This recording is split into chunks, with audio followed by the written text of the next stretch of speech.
በስመ አብ ወወልድ ወመንፈስ ቅዱስ አሐዱ አምላክ። በስመ አብ ወወልድ ወመንፈስ ቅዱስ አሐዱ አምላክ። በስመ አብ ወወልድ ወመንፈስ ቅዱስ አሐዱ አምላክ አሜን። ይትባረክ እግዚአብሔር አምላከ እስራኤል ወአምላከ አበዊነ ቅዱሳን ዘአብጽሐነ እስከ ዛቲ ዕለት ወእስከ ዛቲ ሰዓት ወዘወሀበነ እሞ መርሰ ሕይወት እሙስና ከጥፋት ከክፋት ከኃጢአት ከበደል ከርኩሰት ወደ ብርሃን ወደ ሰላም ወደ ጸጋ ወደ በረከት ወደ ሀብት ወደ ልጅነት ወደ መንግስተ ሰማያት የመለሰን የአባቶቻችን አምላክ ዘላለም ሥላሴ ከዚህ ሰዓት ከዚህ ዕለት ስላደረሰን ቅዱስ ስሙ በድጋሚ የተመሰገነ ይሁን። በድጋሚ እንዴት ዋላችሁ? እንኳን አደረሳችሁ። ቸሩ አምላካችን ከዘመነ ብርሃን ከሰሙነ ብርሃን አድርሶናል። በቤተ ክርስቲያናችን አስተምህሮ በቅዱስ ያሬድ መንፈሳዊ አስተምህሮ መሰረት ይህ ያለንበት ሳምንት ሰሙነ ብርሃን የብርሃን ሳምንት ዘመነ ብርሃን የብርሃን ዘመን ይባላል። በዚህ ጊዜ ቤተ ክርስቲያናችን የምታስተምረው ስለ ብርሃን ነው። ብርሃን ምንድነው? ብርሃን ወደዚህ ዓለም ለምን መጣ? እንዴት መጣ? መጥቶስ ምን አደረገ? እኛ እስከዚያ ብርሃን ምን ተሳተፍን? የመሳሰሉ ትምህርቶች ይሰጣሉ። ዛሬ የትምህርታችን ርዕሰ ጉዳይ የሚሆነው ባለፈው ሳምንት ቃል የገባንለት የቅዱሳን አማላጅነት በሰማይ የሚል ይሆናል።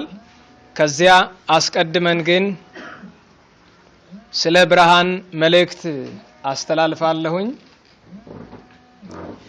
የቅዱሳን አማላጅነት በሰማይ ለሚለው ግን ዘግይተን የምንመጣበት ነው የሚሆነው። እንድታስተውሉት የምፈልገው ቤተክርስቲያናችን ይህንን ጊዜ ይህንን ሳምንት ብርሃን ብላ ስትጠራ ጌታችን ኢየሱስ ክርስቶስ በቅዱስ ወንጌሉ ያስተማረውን ትምህርት መሰረት አድርጋ ነው። ከመጽሐፍ ቅዱስ የወጣ መጽሐፍ ሁሉ ስህተት ነው። የኛ ቤተክርስቲያን ግን ከመጽሐፍ ቅዱስ የወጣ አንድም መጽሐፍ አንድም ትምህርት የላትም።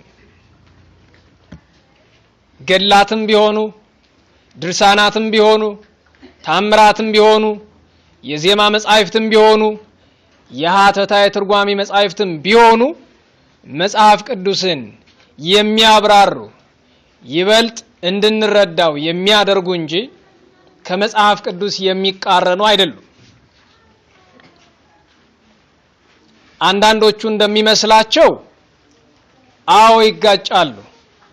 እውነቱ ግን እንደሱ አይደለም። እናጋጭ ካልነው መጽሐፍ ቅዱስ ውስጥም እርስ በርሱ የሚጋጭ የሚመስል ብዙ ሐሳብ አለ። የማይገጥም የሚመስል ብዙ ሐሳብ አለ። ግን መጻሕፍት የተጻፉት እንደ መንፈስ ቅዱስ ሐሳብ ነውና ልንረዳቸው የሚገቡትም እንደ መንፈስ ቅዱስ ሐሳብ ነው። ያለፈውን ሳምንት ስብከት ብለናል። ስብከት ማለት ኢየሱስ ክርስቶስ ተወልዶ ያዳነን ሞቶ ተነስቶ ያዳነን እንደ አጋጣሚ አይደለም። በነቢያቱ አንደበት ተናግሯል፣ ነቢያቱ ሰብከዋል ስለማለት ነው ቅዱስ ያሬድ ስብከት ያለው። ይሄ ሳምንት ብርሃን ይባላል። ለምን? መድኃኒታችን ኢየሱስ ክርስቶስ በዚህ ዓለም ሲያስተምር በተለይ በዮሐንስ ወንጌል ምዕራፍ 9 ቁጥር 5 ላይ አነ ውእቱ ብርሃኑ ለዓለም የዓለም ብርሃኑ እኔ ነኝ ብሏል። ይሄ ብቻ አይደለም። አንዳንዶቹ እንደሚመስላቸው የጌታን ክብር ነጥቀን ለቅዱሳን አንሰጥም። እኛ ቅዱሳኑን የምናከብረው እግዚአብሔር ባከበራቸው መጠን ልክ ነው። ሁሌም እንለዋለን። እኛ ቅዱሳንን አይደለም ራሳችንን ማክበር አንችልም። ሰማችኋል አይደለም? ደህና ዋላችሁ።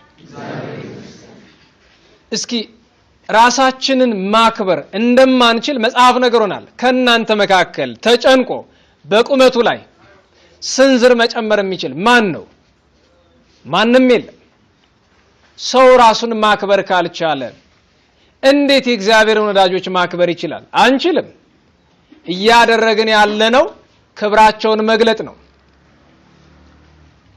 እመቤታችንን ናአቤኪ እንላለን። በሉ እስቲ ምን ማለታችን ነው? እመቤታችን ሆይ ከፍ ከፍ እናደርግሻለን። አሁን እኛ እመቤታችንን ከፍ ማድረግ እንችላለን? አንችልም። ማንንም ከፍ ማድረግ አንችልም። ነገር ግን እናገንሻለን ማለት ገናንነትሽን እንናገራለን። ከፍ ከፍ እናደርግሻለን ማለት እግዚአብሔር የሰጠሽን የከፍታ መጠን እያደነቅን እንገልጣለን ማለት ነው። መድኃኔ ዓለም ለወዳጆቹ ሲሰጥ በተደጋጋሚ ብለናል። የቅዱሳን አማላጅነት በሰማይ ማለት መናፍቃን ለሚያነሱት ጥያቄ መልስ ለመስጠት አይደለም። ከውሻ ጋር መጫጫ ጥሩ አይደለም። በመጀመሪያ ደረጃ ውሻ ጮኸ ተብሎ አይደነቅለትም። ለምን? ስራው ምንድነው? መጮህ ነው፣ ማላዘን ነው። የመናፍቃንም ስራቸው ይኸው ነው፣ መሳደብ ነው። ሌላ ስራ የላቸውም። እኛ የቅዱሳንን አማላጅነት በሰማይ የፈለግነው ለራሳችን እንድንጠቀምበት እንጂ ለማንም መናፍቅ መልስ ለመስጠት አይደለም። ለማንም ተሐድሶ፣ ለማንም ቀበሮ መልስ ለመስጠት አይደለም። ሲጀመር እውነት በፍቅር እንጂ በእውቀት አትረጋገጥም። በደንብ አድርጋችሁ እቺን አረፍተ ነገር ያዙልኝ። እውነት በፍቅር እንጂ በእውቀት አይረጋገጥም። ስለ ቅዱሳን አማላጅነት 1000 ነገር ብታውቅ ምንም አያደርግልህ። የቅዱሳንን አማላጅነት ማጣጣም አለብህ። ቅዱሳን ሐዋርያት ስለ ኢየሱስ ክርስቶስ እንዲያውቁ አይደለም የተማሩ፣ እርሱን እንዲወዱት ነው። እኛም ስለ ክርስቶስ መድኃኔ ዓለም የምንማረው እንድንወደው እንጂ ስለ እርሱ እንድናውቅ አይደለም። ነገረ ድህነት ሕይወት እንጂ ዕውቀት አይደለም። ነገር ግን ለመዳን ለመጠቀም ማወቅ ስለሚያስፈልግ እንነጋገራለን። ስለዚህ እኛ ኢየሱስ ክርስቶስን ብርሃን እንለዋለን አይደለም? ቅዱሳንን ምን እንላቸዋለን? ብርሃናት። በሉ እስቲ ጴጥሮስ ጳውሎስን ምንድነው የምንላቸው? ብርሃናተ ዓለም። እኛንን ያወጣንላቸው መድኃኔ ዓለም ነው። ንገሩኝ። ጌታችን በማቴዎስ ወንጌል 5:14 ላይ ምን አላቸው? አንትሙ ብርሃኑ ለዓለም፣ የዓለም ብርሃናት እናንተ ናችሁ። እኔ ብርሃን ነኝ አለ፣ እናንተ ብርሃን ናችሁ አላቸው። ድንግል እመቤታችንን ደግሞ ወላዲተ ብርሃን እመ ብርሃን እንላታለን። የብርሃን እናቱ። መቼም ጥቅስ የሚፈልግ ሰው ካለም የዮሐንስ ራእይ 12:1 መመልከት ይችላል። እኛ ግን አሁን ጨዋታችን የጥቅስ አይደለም፣ የእውነት የሕይወት ነው፣ የፍቅር ነው። ድንግል ማርያምን ወላዲተ አምላክን ቅዱሳንን የመውደድ ነው። ምክንያቱም የምንናገረው ለሚያምን ነው። መጽሐፍም የሚለው ኩሉ ይትካለ ዘየአምን፣ ለሚያምን ሁሉ ይቻላል። አማላጅነትም ላመነ ነው። በነገራችሁ ላይ ማማለድም የአማላጅነት ተጠቃሚ ለመሆን ማመን ይጠይቃል። ስለዚህ ይህ ሳምንት የመድኃኒታችን የኢየሱስ ክርስቶስ አማናዊ ብርሃንነት፣ የባህሪ ብርሃንነት፣ ስለ ድንግል ማርያም ስለ ቅዱሳኑ የጸጋ ብርሃንነት የሚነገርበት እና ዓለም ከጨለማ ወደ ብርሃን እንዴት እንደመጣች የምናሳይበት ነው። ምክንያቱም ታላቁ ካህንና ነቢይ ቅዱስ ዘካርያስ ተናግሯል። ለለን ነብር ውስተ ጽልመት ወጽላሎተ ሞት፣ በጨለማ በሞት ጥላ ስርም ለምንኖር ለኛ ከመያርተ ገሪነ ውስተ ፍኖተ ሰላም፣ ወደ ሰላም ጎዳና ማለትም ወደ ወንጌል ወደ መንግስተ ሰማያት አካሄዳችንን ያቀና ዘንድ አምላክ ሰው ሆኗል ተብሎ እንደተነገረው ይሄ ሳምንት ዘመነ ብርሃን ተብሏል። ወደ ጉዳያችን እንምጣና በዮሐንስ ራእይ ምዕራፍ 6 ቁጥር 9 ላይ ያለውን ኃይለ ቃል እናንብበው። ርዕሰ ነገራችንን እንደማትዘነጉ ተስፋ አደርጋለሁ። ርዕሳችን ምን ነበረ? እንዴት ዋላችሁ? የቅዱሳን አማላጅነት በሰማይ። አሁንም ይሄንን ጥቅስ ማነበው መናፍቃን ሆይ እንደዚህ የሚል ጥቅስ አለ ለማለት አይደለም። እንዲሁ መነሻ እንዲሆነን ነው። ምክንያቱም አንድ እውነት ልንገራችሁ። እንደው መጽሐፍ ቅዱስ በእውነት የቅዱሳንን ክብር ይናገራል አይናገርም? ንገሩኝ። መናፍቃን የጠፍቷቸው ነው? አይደለም። አንድ እውነት እንድትረዱ ፈልጋለሁኝ። የመናፍቃን ዓላማቸው አንድ ነው። ሎቱ ስብሐት ኢየሱስ ክርስቶስን ከፈራጅነት ወደ ምን ማውረድ ይፈልጋሉ? ወደ አማላጅነት ያወርዱታል። ሎቱ ስብሐት ድንግል እመቤታችንና ቅዱሳንን ከአማላጅነት መስመር ወንበር ያስወጡና ያችን ወንበር ለማን ነው የሚፈልጓት? ለራሳቸው። ሌላ ዓላማ አላቸው። ነቢያትን ይነቅፋሉ፣ እነሱ ማን ተብለው ይጠራሉ? ነቢይ። ሐዋርያትን ይነቅፋሉ፣ እነሱ ማን ተብለው ይጠራሉ? እንደው እኔማ ትንሽ ቢራሩ ምን አለ? እኔ አማልዳለሁ። እንግዲህ ራሱን ነቢይ ብሎ ጠርቷል አይደል? እኔ ከጌታ ጋር አስታርቃለሁ ብሎ ይጠራል፣ ዶላር እየተቀበለ።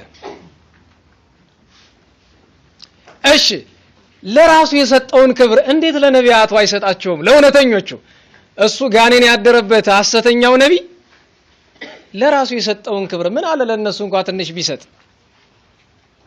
ለዛ ነው ይሄንን ጥቅስ ማነበው ስለ ቅዱሳን አማላጅነት መጽሐፍ ቅዱስ ውስጥ አለ።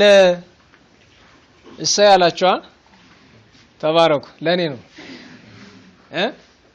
አንዲት እህት ከዛ ዩቲዩብ ላይ ያለውን ትምህርት አይታ አይ ደግሞ እያስተማርክ መብራት መጥፋት አሁንም እቺ ኢትዮጵያ አልተሻሻለችም አለችኝና ስንት አመት ነው ከወጣሽ ከኢትዮጵያ ስላት 27 አመት አልፎኛል። አይ ፍርድሽ ነው አሁንማ ፀሐይ ወጦ በያልኩ። እሺ እንግዲህ መብራት ኃይሉን እግዚአብሔር ይስጥልን፣ ልቦና ይስጥልን። መብራት ኃይሉም የሁሉም ችግር ልብ ነው። በዮሐንስ ራእይ ምዕራፍ 6 ቁጥር 9 ላይ እንዲህ ይላል፣ አምስተኛውንም ማህተም በፈታ ጊዜ ስለ እግዚአብሔር ቃልና ስለጠበቁት ምስክር የተገደሉትን ሰዎች ነፍሳት ከመሰዊያው በታች አየሁ። ልድገመው። አምስተኛውንም ማህተም በፈታ ጊዜ ስለ እግዚአብሔር ቃልና ስለጠበቁት ምስክር የተገደሉትን ሰዎች ነፍሳት ከመሰዊያው በታች አየሁ። በታላቅ ድምጽም እየጮሁ ቅዱስና እውነተኛ ጌታ ሆይ እስከ መቼ ድረስ አትፈርድም? ስለ ደማችንስ በምድር ላይ በሚኖሩት ላይ እስከ መቼ አትበቀልም አሉ። ለእያንዳንዳቸውም ነጭ ልብስ ተሰጣቸው። እንደነርሱም ደግሞ ይገደሉ ዘንድ ያላቸው የባሪያዎች ባልንጀሮቻቸውና የወንድሞቻቸው ቁጥር እስኪፈጸም ድረስ ገና ጥቂት ዘመን እንዲያርፉ ተነገረላቸው ይላል። ስለ ቅዱስ ቃሉ አምላካችን እግዚአብሔር ስሙ የተመሰገነ ይሁን። ስለ አምስተኛው ማህተም ምንም አንነጋገርም። እንዳልኳችሁ የዮሐንስ ራእይ ጊዜ የሚገልጠው ነገር ነው። እኛ አቅማችን ስለሚችለው ብቻ ነው የምንነጋገረው። ገና ከመሰዊያው ስር ትመለከታላችሁ ስለ እግዚአብሔር ቃልና ስለ ጠበቁት ምስክርነት የተገደሉትን ይላል። በሌላ አነጋገር የእግዚአብሔር ቃል የተባለ ቃል እግዚአብሔር አካላዊ ቃል ኢየሱስ ክርስቶስ ነው። ማለትም ስለ ኢየሱስ ክርስቶስ የተገደሉትን አንድም የእግዚአብሔር ቃል ማለት ቅዱስ መጽሐፍ እውነትና ሕይወት ነው። ስለ እውነትና ስለ ሕይወት ስለመሰከሩ የተገደሉትን ሰዎች ነፍሳት ከመሰዊያ በታች አየሁ ይላል። ሰማያዊውን መኖሪያቸውን በምስዋዕ በመሰዊያ መስሎ ያሳያቸዋል። ቀጥሎ በታላቅ ድምጽ እየጮሁ ይላል። ልብ ብላችሁ አስተውሉ። በምን አይነት ድምጽ? እንዴት ዋላችሁ? እስኪ በታላቅ ድምጽ እግዚአብሔርን አመስግኑ። እንዴት ዋላችሁ? አሁን ቅድም ቅዝቅዝ ብላችሁ ስላላችሁና አሁን ሞቅ ብላችሁ ስላላችሁ የትኛው ነው ለእግዚአብሔር በደንብ የሚሰማው? የትኛው ነው? አይ በታላቅ ድምጽ ጮሁ ማለት እንደው እኛ ልክ እንደምንጮህ አይነት ጮህት ማለት አይደለም። ሁለት ነገር ነው የሚገልጠው ታላቅ ድምጽ የሚለው ወይም ጽርሃ የሚለው። ጽርሃ ማለት ቃሉ ጮህ ይመስላል፣ በሰማይ ግን መጮህ አይደለም። አንድ ከልብ መነገሩን ነው የሚያሳየው፣ ከልብ መሆኑን ነው። በታላቅ ድምጽ ይላል፣ ከልብ ነው። ሁለተኛ ነገር ለእግዚአብሔር የሚሰማ ነገር ነው። ለእግዚአብሔር የሚሰማ ማለት ለሱ የማይሰማ ነገር ኖሮ ሳይሆን በሱ ዘንድ ተቀባይነት ያለው ማለት ነው። ጮህ ሲባል መጽሐፍ ቅዱስ ላይ ጮህት ለእግዚአብሔር የሚሆን ጮህት ማለት ከልብ የሆነ በእግዚአብሔር ፊት ደግሞ የሚሰማ የሚደመጥ ማለትም ተቀባይነት ያለው ልመና ለማለት ነው። ቅዱስና እውነተኛ ጌታ ሆይ፣ አሁን ልብ በሉ። መጀመሪያ ምን አሉት? ቅዱስ እውነተኛ ጌታ ሆይ እስከ መቼ ድረስ አትፈርድም ብለዋሉት። አሁን እቺ አትፈርድምን ከኛና ከነሱ አንፃር ተመልከቱ። እኛ በየቦታው እንሄዳለን፣ በየአድባራቱ በየገዳማቱ እንሄድና ብዙ ነገር እንላለን። ለምሳሌ ዛሬና ትናንት እዛ መከረኛ ፌስቡክ ላይ ሽማግሌዎች ሲደበደቡ የሚያሳይ ቪዲዮ ብዙዎቻችን አይተናል አይደለም? ይሄንን ካየ በኋላ ከተጻፉ ጽሁፎች አብዛኛው እርግማን ነው። አያሳድጋችሁ፣ ይቁረጣችሁ፣ ሽምግልናችሁን አያሳያችሁ፣ የነሱ ጸሎት ይፍጃችሁ፣ ብዙ ነገር ተብሏል። ደግነቱ ጸሎታቸው ይፈጃቸዋል ሌላ ጥያቄ ነው። በነገራችሁ ላይ የጠቡን መንስኤ ያውቃችኋል አይደል? የተጣሉት አማኝ ከአማኝ ነው፣ አህዛብ ከአህዛብ ጋር ነው። ደብዳቤዎቹ የሱኒ እምነት አራማጆች ናቸው። ሱኒ ማለት ይገባቸዋል፣ አክራሪ እስልምና ማለት ነው። ተደብዳቤዎቹ ደግሞ የሀበሺ ይሉታል እነሱ፣ ለዘብተኛው ኢትዮጵያ ውስጥ የኖረው እስልምና ናቸው። ውስጥ ላይ ሌላ ብዙ ኮተት አለው። ግን የምታዩት አንድ ነገር የእምነቱን ፍሬ ተመልከቱት። የፖለቲካውን ብቻ አይደለም። ምኑን ያየነው? የእምነቱን ፍሬ። እምነታችን የሚሉት አህዛብ እምነታችን ብሎ ያዙት፣ ፍሬያቸው ይሄ ነው። ይሄ እኮ ለኛ ነው ብርቅ የሆነብን እንጂ ሳውዲ አረቢያ በረሃ፣ ኢራቅ፣ ሶሪያ፣ ፓኪስታን፣ አፍጋኒስታን፣ ኢራን፣ ኢንዶኔዥያ ብትሄዱ ሽማግሌን አጋድሞ የኔን እምነት አትመስልም ብሎ መደብደብ ከቅድስና ነው የሚቆጠረው። ይሄ ለኛ ሀገሩ ነው እኮ ነው ብርቅ የሆነው። ለምን? የቀድሞ ዘመን ሙስሊሞች በአንዳንድ ጎናቸው ከእምነት ውጭ ከዛሬው ክርስቲያን ይሻላል። ለምን? ቅንነት ነበራቸው፣ ቅንነት ነበራቸው።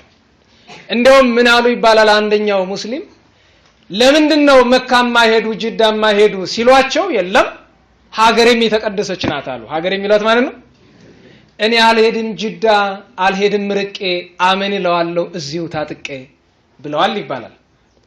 የኛው ሊቅ ምን ያለ መሰ አመንከ በልብከ ዘእንበለ ልብ መንታ አንተ ቀራኒዮ አንተ ጎልጎታ ብሏል አይደል? የዛ ምላሽ አንዱ ሽማግሌ ሙስሊም ደግሞ አልፈው ሲሄዱ የኮባ ዛፍ አለ፣ የሙዝ ማለት ነው። ታውቃላችሁ? ኮባ ደህና ዋላችሁ? ታውቃላችሁ? እና አዲስ አበባ ታውቃላችሁ? የሆነ ትናንት ከናዝሬትና ከአዲስ አበባ የመጡ ልጆች ኮባ ታውቃላችሁ ብያቸው ሪያሉ እንዲህን ያክል ከሌላ ዓለም የመጣን አስመሰልከን። እኔ ችግር ነው። በኋላ ቆይቶስ ምን አለኝ አንደኛው ልጅ እኔ እኮ ጤፍ ያወኩት ቅርብ ጊዜ ነው አለኝ። ዱቄት ከጤፍ እንደሚሰራ አላውቅም ማለት እቺ ናት እንግዲህ ሸገር ራሱ ነው ዞን ያላልኩም። ስለዚህ ኮባ ታውቃላችሁ፣ ሙዝ እንኳን በደንብ ታውቃላችሁ፣ ስትገሸልጡት ነው የምትሉ እናውቃለን። እና ላይ ዝንጀሮ አለ። ዝንጀሮ ደግሞ ምን ይወዳል? ሙዝ ይወዳል። ላጥላጥላጥ አድርጎ ይበላል። አንዱን ግን ልጦ ሊጎርሰው ሲል አመለጠው። ሂዶ ከዛ ከንዲያ ሙስሊም ጥምጥም ላይ ወደቀ። ሲከብዳቸው ብድግ አድርገው አዩት። ሙዝ አይተው አያውቁም። በአጋጣሚ ምንድነው ደግሞ ከሰማይ የላከው ጌታዬ ብለው ቆረስ አድርገው ሲቀምሱት ይጣፍጣል አይጣፍጥም? አዎ እንግዲህ ከዛ ጨርሰው በሉና ቃና ብሎ አያላህ አይ አንተ ቸርነት ደግሞ ብለ ከሰማይ ገንፎ ያገነፋ ትልክልን ጀመረ። የቀድሞዎቹ ክርስቲያኖችም ሙስሊሞችም ቅን ነበሩ። ምን ነበሩ? የዛሬው ደግሞ ምንድነው? ቅን እዛ ታክሲ እንዳለው ማለት ነው። ሁሉም እኮ ነው፣ የኛውም ያው ነው፣ የነሱም ያው ነው። ይሄንን ነገር ለምንድን ነው ያነሳሁት? ዛሬ ፌስቡክ በርግማን ዋለች እነዛን ወጣቶች በመርገም ግን መራገም የሚገባው ወላጆቻቸው ነው። እነዚህ ልጆች ከመሬት አልፈለቁም፣ የተማሩትን ነው ያስተማራቸው አካል ነው መረገም ያለበት። እናስተውል። እኛ በየቦታው ሄደን አቤት አቤት ፍረድ። በነገራችሁ ላይ እግዚአብሔር ፍርድ ቢጀምር ቅጣት ቢጀምር ከማን ነው የሚጀምረው? ከኛ። ሰው እንዴት እግዚአብሔርን ፍረድ ወይ ወረድ ወይ ፍረድ እጎዳብሃለሁ አለ ገጣሚ ተብሎ ወረድም አይሆንም። አንድ ጊዜ ወርዷል፣ ሁለተኛ አይወርድም። ፍረድም አይሆንም። ፍርድ ከጀመረ ባንተ በኔ ባንቺ ነው የሚጀምረው። እሱን ማወቅ ግድ ነው። የነዚህ ቅዱሳን በሰማይ ያሉ ስለ ምስክርነቱ የተገደሉት ግን እስከ መቼ ድረስ አትፈርድም ማለት የእግዚአብሔርን ፍትህ መጠየቃቸው ነው። ለምን? እየለመኑ ያሉ ስለ ራሳቸው አይደለም፣ ግፍ አሁንም ዓለም ላይ እየተደረገ ነው። አሁን በሰማይ ያሉ ቅዱሳን ይጠይቃሉ እግዚአብሔርን፣ እስከ መቼ አትፈርድም ይሉታል። ቀጥሎ ሌላም የጠየቁት ጥያቄ አለ። ስለ ደማችንስ በምድር በሚኖሩት ላይ እስከ መቼ አትበቀልም አሉ ይላል። እንዴ የነሱ እንደሚያፈሰሱ ዛሬ በህይወት አሉ እንዴ? የሉ። ስለ ራሳቸው አይደለም እያሉ ያሉት ደማችን የሚሉት አንድ ክርስቲያን የወንድሙ ደም የማን ደም ነው? የራሱ። በክርስትና ሳይገባ የዛሬ 3 ዓመት አካባቢ እዚህ አካባቢ ሰልፍ ተደርጎ ነበረ። የኦሮሞ ደም ደሜ ነው። ይሄ ነገር ከፖለቲካው በፊት በስነ ተፈጥሮ ሁላችን የማን እንደምን ያዘን? ያዳም። ወንድሜ ደምህ ደሜ ነው፣ እህቴ ደምሽ ደሜ ነው። ይሄ ምንም ጥያቄ የለው። ሰው መሆን እኮ በቂ ነው። ክርስቲያን መሆን ደግሞ የላቀ ነው። እኛ እያሉ የሚናገሩት በምድር ስላሉት ነው እንጂ እነሱም አንድ ጊዜ እኮ በክብር ላይ ነው ያሉት። ይቀጥልና ለእያንዳንዳቸውም ነጭ ልብስ ተሰጣቸው ይላል። እቺን ነገር በደንብ ያዟት። አሁን እንደው ከወንድሞች መካከል 1 2 3 4 10 15 ነጠላ የለበሰ ሰው አለ። እህቶች በሙሉ ግን ነጠላ ለብሳቸዋል። አሁን በዚህ ወቅት ላይ መስፈርቱን የምታሟሉ እህቶች ብቻ ናችሁ ማለት ነው፣ ከጥቂት ወንድሞች በቀር። ለምንድን ነው ጉባኤ ስትመጡ ነጠላ ማትለብሱት? ከስራ እየመጣችሁ ነው? አይመስልም። ምን አለ ስራ ስትሄዱ በፌስታል ቋጥር አድርጋችሁ ይዛችሁት ብትሄዱ ነው? ወይስ በቁጥራችሁ ልክ ነጠላ እናሰፋና በር ላይ እናስቀምጥ? ይሄን የሚያህል ገንዘብ የት ይገኛል? መገኘቱንስ ይገኝ ይሆናል፣ ግን ለሌላ ለብዙ ችግር ልናወጣው ይገባል። ለምሳሌ ቅዱስ ያሬድ ገዳም በመኔታውን ጎንደር ከተማ ነው ያሉት። ቅዱስ ያሬድ የተሰወረበት ደብር አካባቢ ላይ ፈርሷል ብለው መጥተው ሊናገሩ ነው። አሁን እርሳቸው እንግዲህ እሳቸውና አባቶች ገንዘብ ልመና መቼም ለነሱ ሊሆን የሚገባ ገንዘብ እኛ ነጠላ ገዝተን ለእናንተ ማድረግ ይከብዳል። እስቲ እንደው በሞቴ ነጠላ የሌላችሁ ወንድሞች እስቲ እጃችሁን አውጡልኝ። ፈጠን በሉ፣ አፍጥኑት። ነጠላ የሌላችሁ 2 ሰው 3 ሰው ብቻ። እሺ ተባረኩ፣ ግዙ እናንተ እና እኔ ልግዛላችሁ። ሌሎቻችሁ እስቲ ነጠላ መልበስ መስጀምሩት መቼ መሰላችሁ? ነገ ማክሰኞ የቅዱስ ዳዊት በዓል ማክሰኞ ነው። እዛ አብይ እግዚእ ኪዳነ ምሕረት ቤተክርስቲያን እንዳአምናው እናከብራለን። እንዲያው ሳትለብሱ ብዬ አላስገድዳችሁም፣ ግን ቅዱስ ዳዊትን ደስ እንዲለው የቅዱስ ዳዊት ፈጣሪ እግዚአብሔርን ደስ እንዲለው እስኪ ብትችሉ ነጭ ባይሆን ነጠላ ለብሳችሁ ነው። ከዛ በኋላ ደግሞ ከተቻላችሁ በቋሚነት ነጠላ እየለበስን እስኪ እንዲያው አንዳንዴ ነግራችኋለሁ። በቀደም እዛኛው ጉባኤ ነው መሰለኝ የተናገርኩ። አንዲት እህት እንደው እርር በል የሚል መልእክት ልካልኝ ነበርና እኔ እንኳን እርር ማለት አያስፈልገኝም፣ ሰይጣን ግን ምን ይበል እሱ እርር ይበል እስቲ ይብሸቀው። እኔን እርር በል ያለችኝ በህልም አትመኑ ብዬ ስላልኩ እንዴት ህልም ትነቅፋለህ? እርር በል እኔ በህልም ስንት ነገር ተደርጎልኛል ማለት ምን ተደረገልሽ ስላት የጨረቃ ቤት እንደማይፈርስብኝ ተነግሮኛል አለች። ጥሩ ነው ያበርታሽ ብዬ ለሁሉም ወሳኙ ነገር ነጭ የምንለብስበትን ምክንያት እወቁት። ያለንበት ዘመነ ብርሃን ነው። መድኃኒታችን ኢየሱስ ክርስቶስ ሲጸነስ ቅዱስ ገብርኤል ምን ለብሶ ነው የመጣው? ብርሃን ለብሶ። ነጭ ማለት የብርሃን ምሳሌ አይደል? ብርሃን ለብሶ። ኢየሱስ ክርስቶስ ሲወለድ የምን ጎርፍ ፈሰሰ? የብርሃን ጎርፍ። በደብረ ታቦር ምን ፈሰሰ? ብርሃን። በሆሳዕና፣ በትንሣኤ፣ በዕርገት፣ በጰራቅሊጦስ ይሄ ሁሉ ብርሃን ትርጉሙ ምንድነው? በጥምቀት ይሄ ሁሉ ብርሃን። ከዛ እንደገና ቅዱሳኑን የክብራቸው መገለጫ ነጭ ልብስ ተሰጣቸው ይላል። ነጭ ልብስ ማለት ከመለኮታዊ ክብር ተካፋይ ነኝ ማለት ነው። ነጭ አለመልበስ ማለት ደግሞ መለኮታዊውን ክብር አልፈልግም ከማለት ይቆጠራል። ለዚያ ነው በተክሊል ሰዓት ስጋውን ደሙን ስትቀበሉ በክርስትና ሰዓት ነጭ መልበስ አስገዳጅ የሆነው። መንፈስ ቅዱስ በሚወርድበት ሀብተ መንፈስ ቅዱስ በሚሰጥበት ቀን ነጭ መልበስ ግዴታ ነው። በጉባኤያትም በተመሳሳይ ማለት ነው። ነጭ ተሰጣቸው ነጭ ልብስ።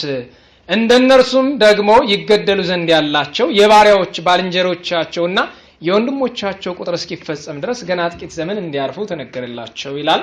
እቺ ጥቂት ዘመን ይረፉባት የተባለች ገነት ናት። ኋላ የክብር የሚያገኙባት መንግስተ ሰማያት ስላለች ማለት ነው። አሁን ወደ ጉዳያችን እንምጣ።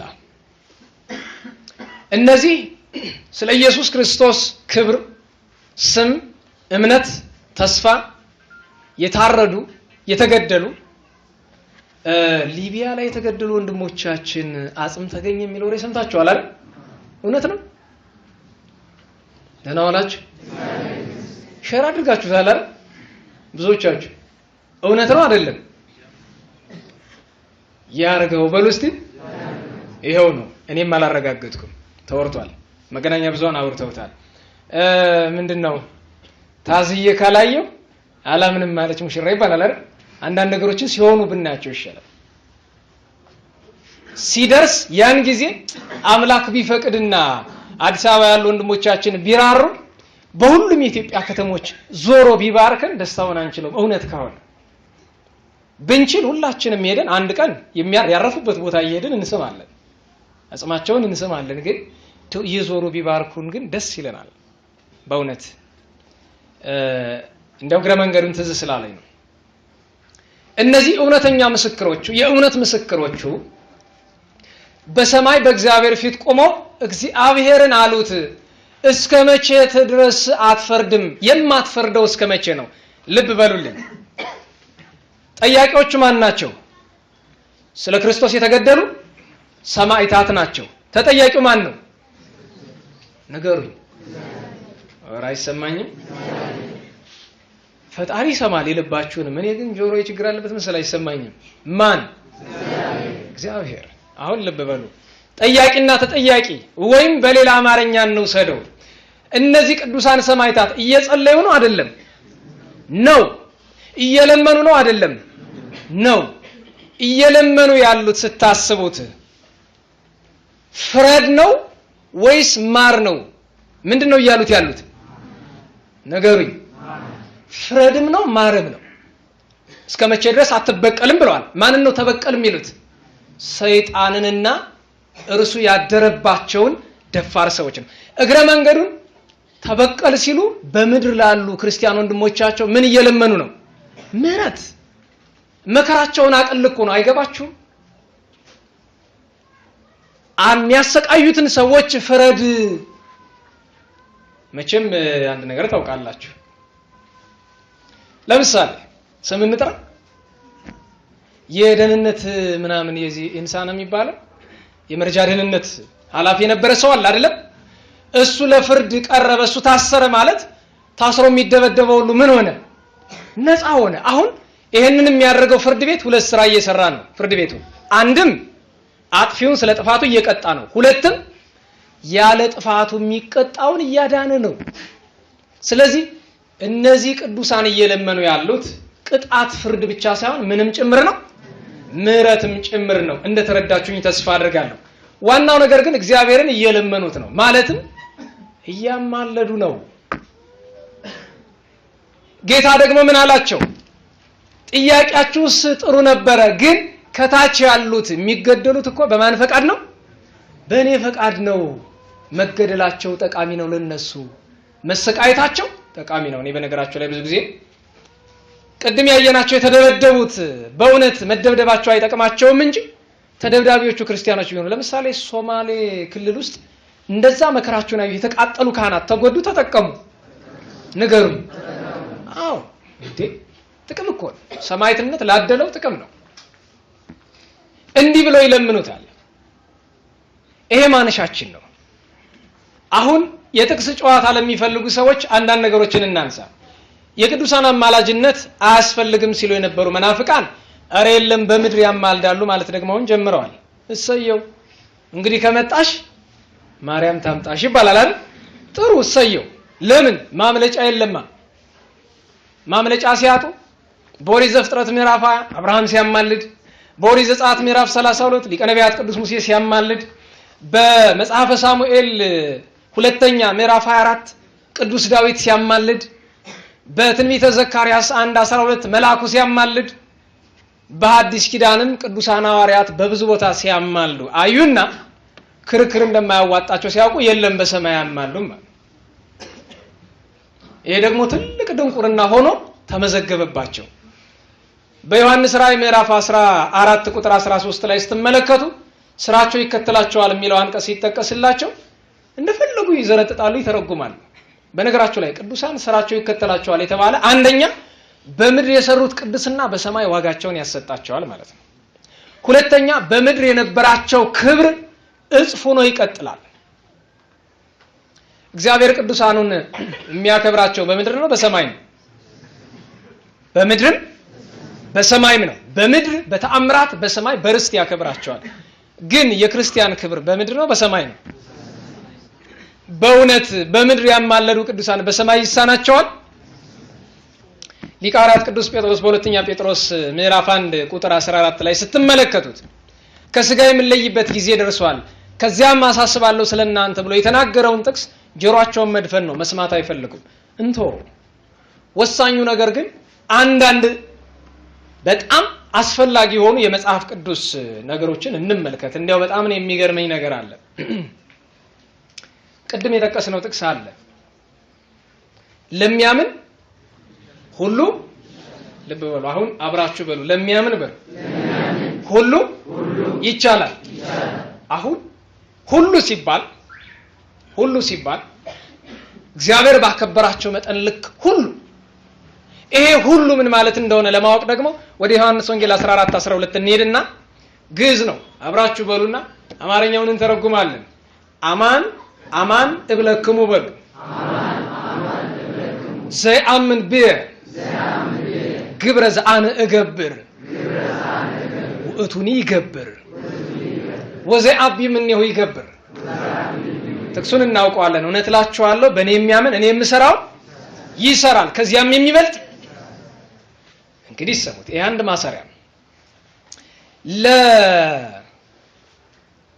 ለኢያኢሮስ በማርቆስ ወንጌል ምዕራፍ 5 ላይ ስታነቡት ኢያኢሮስ ልጁ ሞተችበት።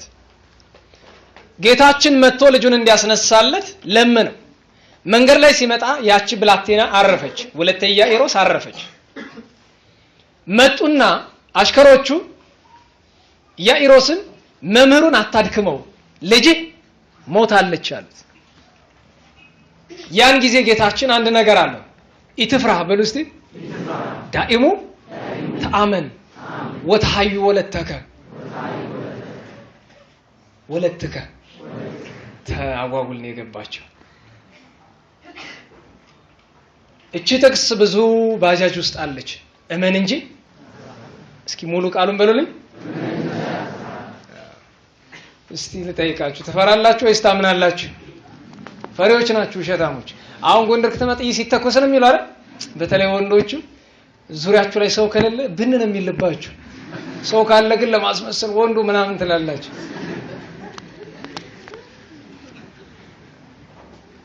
እስቲ እንዲያው በየጉባኤ የዞርኩችን ጥያቄ እየጠየቅኩ ነው። መሳሪያ ያስመዘገባችሁ አላችሁ? ደህና አላችሁ? አላስመዘገባችሁ? እኔ አንድ አስመዝግቤያለሁ። ምንድን? ዳዊት መዝሙረ ዳዊት አስመዝግቤያለሁ። ከሱ በላይ ሽጉጥ እልፍ አጋንንት ይጥላል እንኳን ተራ ሸምበቆ ትውልድ ምን ሊያረጋውን እሱ መጥቶ ምን ሊያረገኝ ነው? እግዚአብሔር ካልፈቀደለት በቀር ምንም አያደርገኝም። እግዚአብሔር የፈቀደ ቀን ግን ቢያርደኝም ቢያወራርደኝም ይችላል። እኔም ብቻ አይደለም ሁላችንም ይችላል። እግዚአብሔር ከፈቀደለት ይችላል።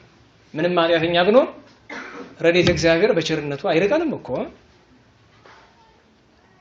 እና አላስመዘገባችሁም እህቶችሳ? እናንተ ማስመዝገብ የነበረባችሁ ሰፌድ፣ መሶበ ወርቅ ነበር። መሶበ ወርቅ ታውቃላችሁ? እውነት? እስቲ እንግዲህ ጥሩ ነው። ጊዜው ትውልዱም በጣም አስቸጋሪ ነው እጅግ ሲበዛ። ለሁሉም ጌታችን እመን እንጂ አትፍራ ልጅ ትድናለች አለ። እመን እንጂ አትፍራ። ከዛ በኋላ ነው በሉቃስ ወንጌል ምዕራፍ 9 ላይ ለሚያምን ሁሉ ይቻላል የሚለውን አንቀጽ የምታገኙት። አንዲት ጥቅስን ጨምር፣ አንዲት ጥቅስን ጨምር። በጣም የለመድናት ጥቅስ ናት። በማቴዎስ ወንጌል ምዕራፍ 17 ቁጥር 20 ላይ የሰናፍጭ ቅንጣት ታክል እምነት ቢኖራችሁ ይህንን ተራራ ተነቀል ወደዚያ መለፍ ብትሉት ቃላችሁ ይፈጸማል ይሆንላችኋል ብሎ ወአልቦ ዘይሳነክሙ የሚሳናችሁ ተናገሩት የሚሳናችሁ። ይሄ ቃል በኦሪት ዘፍጥረት ምዕራፍ 18 ላይ ለጌታችን አልተቀለም። እግዚአብሔር ራሱ ምን አለ? በሆኑ ነገር ዘይሳኑ ለእግዚአብሔር አለ። ለእግዚአብሔር የሚሳነው ነገር አለ የለም። ቅዱስ ገብርኤል ለእመቤታችን ምን አላት? እስመ አልቦ ነገር ዘይሳኑ ለእግዚአብሔር። እችን ጥቅስ ትዝ የምትለኝ እዚህ አርማጭሆ ጃኒ ፈንቀራ የሚባል ቦታ ለስራ ሄደን አንድ ሙስሊም ነበረ። እመቤታችን በጣም ከልቡ የሚወድ ሙስሊም ማለት ነው። ቁጭ ብሎ ስለ እመቤታችን ከሆነ ስብከቱ መጥቶ ይማራል። በጣም የሚገርማችሁ ታዲያ ትምህርት ስንጨርስ ወንድም ይለኛል፣ አቤት እስመ አልቦ ነገር ዘይሳኑ ለእግዚአብሔር ይለኛል፣ በግዕዝ ማለት ነው። እና አንድ ቀን ማታ ቤት የጠርቼ ለምንድን ነው እንደዚህ የምትል ስለው አንድ ቀን ኪዳነ ምሕረት ወዳጇ ታደርገኛለች ብዬ ተስፋ አደርጋለሁ። የሚገርማችሁ የእጁ እቺኛው አጥንት በዚህኛው ይዞርች ናት። ምን ሆነ ነው ስለው እዚህ አራዳ ከሚገኙ አድባራት ባንዱ የቤተክርስቲያኑን ስም ማልጠራው እዛ የመጣችሁ ሰዎች ቅር እንዳይላችሁ ነው የሰራችሁት ስራ እስላምን ሰንበት ትምህርት ቤት አትማርም ብሎ አባረሩት። ሲሰማ ስለእመቤታችን እየተዘመረ ነው። እንዴ መዝሙር እንዴት ያመልጠኛል ብሎ ሊገባ ሲል አሁንም ከዛ ካባረሩኝማ ብሎ የት ላይ ይወጣል? ወንዛ ላይ። አሁንም ወጥተው እንደ ዝንጀሮ ውረድ ይሉታል ሊመቱት። ከላይ ሆኖ ሳደባለው ሲል እጁ ይለቀዋል። ወርዶ ያው እጁ ተሰበረ። በስንት ችግር ዳንኳል። ታዲያ ክርስቲያን ሊሆን ፈልጎ አንዲት እህታችን ጋር የጀመሩት ነገር ተበላሸ። ለምን? እሷና ቤተሰቦቿ ብዙ መጥፎ ነገር አደረጉበት። የሚገርማችሁ ምን ሊያረግልኝ ብሎ አሁን ሁሉን ጠብር ግፍ አድርጎ ትቶ ወደ እስልምናው መመለሱ አይደለም የሚገርመኝ። ወሃቢያ እንቅስቃሴ ውስጥ ገብቶ ሱሪውን አሳጥሮ ጢሙን አሳድጎ ምንድነው የሚባለው ካራቴ ምናምን ሲሰራ ይውላል። መቼም እነሱ ይሄ አይደለ የቅድስና ስራቸው፣ ካራቴ መሰልጠን። ማንን ለመማታት? አንተን አንቺን እኔን። ሌላ ምን ስራ አላቸው? ቅድም ያልኳቸው ሱኒዎች ማለት እነዚህ ናቸው። ይሄንን አረሳ፣ ይሄንን አስታውሳለሁ። እስመ አልቦ ነገር ዘይሳኑ ለእግዚአብሔር የሚሳነው ነገር የለም። እስኪ ሰሙት። እንዴት ፍጡር የሚሳነው ነገር የለም ይባላል? አይከብድም? ደህና ዋላችሁ? አይከብድም? ይከብዳል። ችግሩ ግን የተናገረው ፍጡር ሳይሆን ማን ነው? ፈጣሪ። የሚሳናችሁ የለም። ደግሞ ማማለድ እንደው በማቴዎስ ወንጌል 19:27 ላይ እስኪ የቅዱስ ጴጥሮስን ጥያቄ ተመልከቱት። ሁሉን ትተን ተከተልንህ። በነገራችሁ ላይ እኔና እናንተ እንደው ስለ ክርስቶስ ፍቅር ምን ትተናል? ምንም። ቅዱሳን ማለት ሁሉን ስለ ክርስቶስ የተወናቸው ሁሉም። እንኪያስ ምን እናገኝ ይሆን ሲለው እናንተስ በዳግመኛ ልደት ዳግመኛ ስመጣ በ12 ዙፋን ተቀምጣችሁ በ12 ነገደ እስራኤል ላይ ትፈርዳላችሁ። ንገሩኝ፣ ምን ትላላችሁ? ትፈርዳላችሁ። እንደገና የማቴዎስ ወንጌል 12:42 ላይ ሄዱ። ጌታችን ኢየሱስ ክርስቶስ ስለ ንግስተ ሳባ ስለ ኢትዮጵያዊቷ እናታችን ስለምንወዳት ምን አለ? ንግስተ አዜብ በዚያ ቀን በፍርድ ቀን ትነሳለች፣ በዚህ ትውልድ ላይ ምን ትላለች? ፈርድበታለች ይላል። እንዴት ነው ነገሩ? እንደው የፍጡር ቃል ቢሆን እነሱ እኮ አፋቸው አያርፍም። ይሄኔ በአዋልድ መጽሐፍ ላይ ያለ ቢሆን ሐሰት ይሉት ነበር። እንደው መጽሐፍ ቅዱስም ሆኖ የፍጡር ቃል ቢሆን ሐሰት ይሉት ነበር። የፈጣሪ ቃል ነው። የፈጣሪ ቃል አጠረ ብሎ አያስረዝሙት፣ ረዘመ ብሎ አያሳጥሩት። ይሄ ሁሉ አለ።